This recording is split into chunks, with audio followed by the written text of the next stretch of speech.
안녕하세요 여러분. 엄마 마음학교의 손은희 작가입니다. 가끔 이런 말을 하는 엄마들을 만날 수 있습니다. 아유, 우리 아이는요 소리 지르지 않고는 도대체 들어먹지 않는 그런 애예요. 이런 맘들에게 오늘 소리 지르지 않고 아이 키우기라는 헬 에드워드 런켈이 지은 책이 큰 도움이 될 거라 생각이 됩니다. 오늘 이 책 내용을 중심으로 우리 엄마들이 정말 어떻게 하면 소리 지르지 않고도 잘 양육할 수 있을까 한번 생각해 보겠습니다. 이 책에서 소리 지르지 않는 양육은요, 먼저 부모들이 아이에 대한 자신의 불안감을 누그러뜨릴 수 있는 자제력을 연습할 때 가능하다는 얘기인데요. 이게 쉽지가 않죠? 그럼 엄마인 우리가 언제 아이들에게 소리 지르게 될까 한번 생각해 볼까요? 보통요, 엄마가 원하는 모습이 지금 아니거나 원하는 결과를 내지 못할 때 우리는 보통 소리를 지지요. 보통 엄마들은 아이들이 실수하는 과정을 용납하지 못하고 인내하지 못할 때가 참 많습니다. 그래서 과정보다 결과에 집착을 하고요. 미래의 모습보다 현재의 모습, 또 뭐 옆집 애랑 우리 애를 비교했을 때 부족하면 또 화가 날 수 있고요. 이렇게 현재만 바라보는 근시안적인 시각을 많이 갖고 있다는 거예요. 그런데요, 생각을 바꿔서 현재의 좀 부족하고 불완전한 모습이 아이가 조금씩 발전해 가는 과정이라고 생각을 바꾸면 어떨까요? 또 실수를 좀 하더라도 아이가 현재 애쓰는 과정이 참 기특하다라고 생각하는 그런 마음의 여유를 가지면 어떨까요? 그래서 엄마 기준에 미달하거나 설렁 엄마 보기에 엉망일지라도요, 과정을 지켜보면서 그 속에서 아이가 얼마나 노력하고 있는가, 이거에 우리가 초점을 맞춘다는 거예요.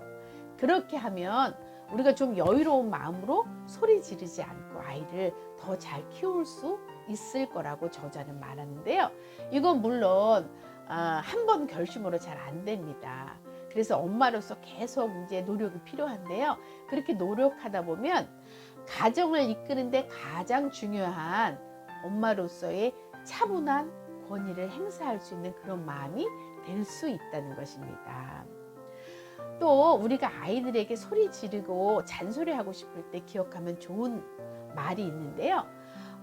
바로 부모는 자신들이 하는 잔소리를 먼저 실천한 후에야 아이를 가르칠 수 있다라는 아놀드 H 글래스고라는 심리학자의 말입니다.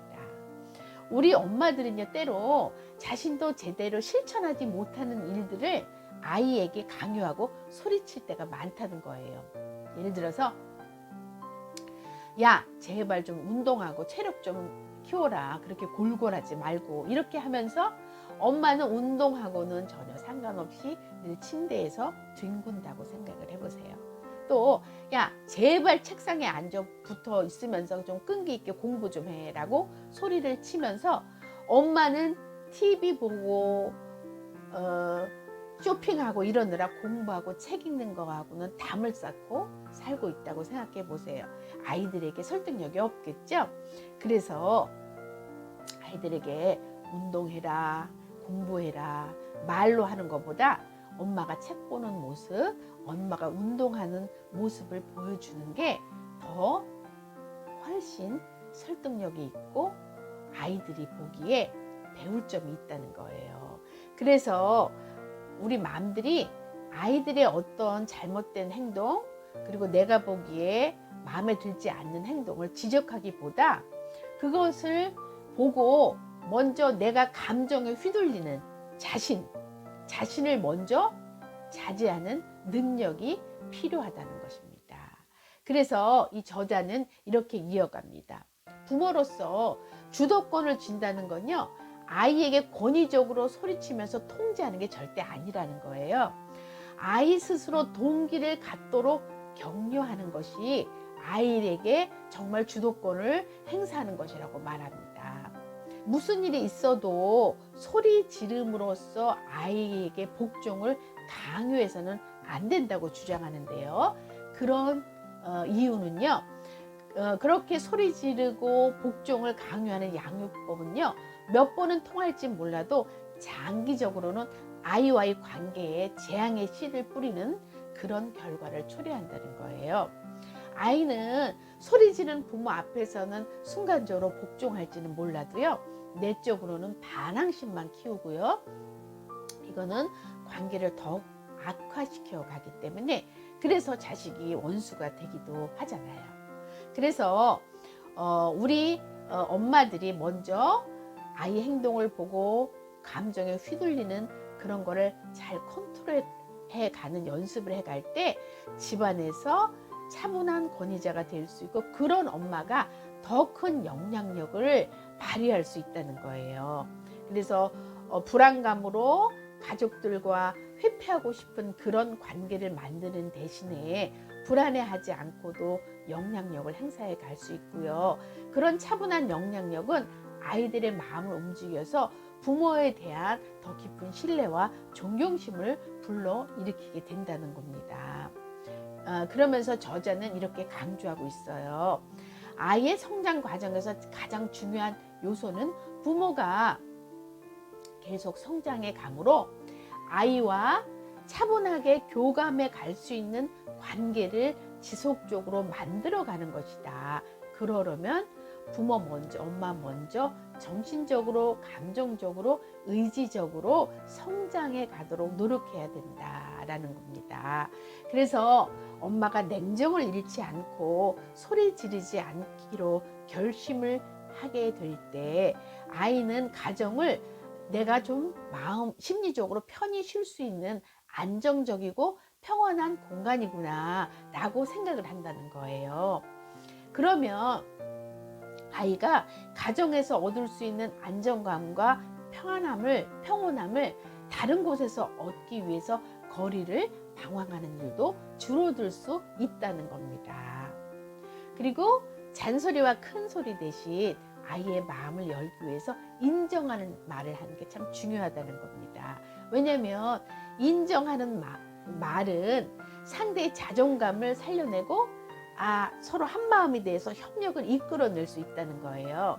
그래서 인정하는 마음은요, 마음을 열기도 하고 마음을 움직이기도 하고 그래서 관계와 소통, 회복의 그런 지름길이 된다는 것입니다. 아이들은요, 백지 상태로 세상에 나와서요, 세상사를 배우게 되고 또 사회에서 생존해 나가는 그런 방식도 배우고 어떤 가치관도 배워나가잖아요. 또 예의 범절이나 질서 규칙 등도 알아가는데요. 이런 것들을 책이나 방송 매체에서도 배울 수 있지만요. 가장 많이 배우는 것은 아이가 자라온 환경에서 가장 많은 영향을 받고요. 그 중에서 가장 중요하게 배우는 경로가 부모들의 일상적인 행동 방식이라는 거예요. 아이는요, 부모의 행동을 늘 보면서요, 자기도 모르게 부모의 가치관과 세계관을 흡수하고 내재화시킨다는 겁니다. 그리고 자기가 가장 익숙한 이 환경에서 계속 흡수하고 복제한 그런 것들을 내면에 저장해 두고요. 이것이 시간이 갈수록 아이의 행동으로 자동적으로 표출되어 나온다는 거예요. 그러기 때문에 부모의 말과 행동은 평생에 걸쳐서 아이의 말과 행동으로 지속적으로 표현될 수 있다고 하니까 얼마나 우리 부모들의 말과 행동에 조심을 해야 되는지 깨닫게 됩니다. 그래서 엄마들이 감정을 통제해가고 아이를 격려하고 인정해 주면서 부모와 자녀 간의 그런 소통이 잘 되는 가정으로 우리가 이끌어 갈 때요, 부모의 말과 행동을 통해서 아이들이 올바른 세계관과 가치관 그런 것들을 전수받을 뿐만 아니라 인격적으로 잘 자랄 수 있다는 겁니다. 그리고 더 중요한 게 있습니다. 그런 가정에서 자라는 아이들이요, 입시에서도 좋은 성과를 거두는 경우가 많다는 거예요. 우리 엄마들, 우리 아이들이 정말 공부 잘하길 바라잖아요. 그렇지만 그 공부 잘하길 바라서 계속 공부해라 닥달하는 것보다요. 이렇게 엄마가 모범을 보일 때 그 아이가 그걸 보고 책을 보는 엄마, 그리고 서로 존중하는 그런 엄마, 이런 그런 부모의 모습을 보고 안정감을 가질 때 성적도 잘 나온다는 겁니다. 그래서 입시를 넘어서 이렇게 가정에서 엄마와 그 아빠의 역할은요, 사회생활을 할 때도 아이들이 올바로 대처해 갈 수 있고요, 능력을 최대한 발휘할 수 있는 안정감 있고 자신감 있는 아이들로 자랄 수 있다는 거예요. 이런 거 보면 정말 가정에서 내가 어떤 마음인가, 어떤 엄마인가 정말 얼마나 중요한 일입니까?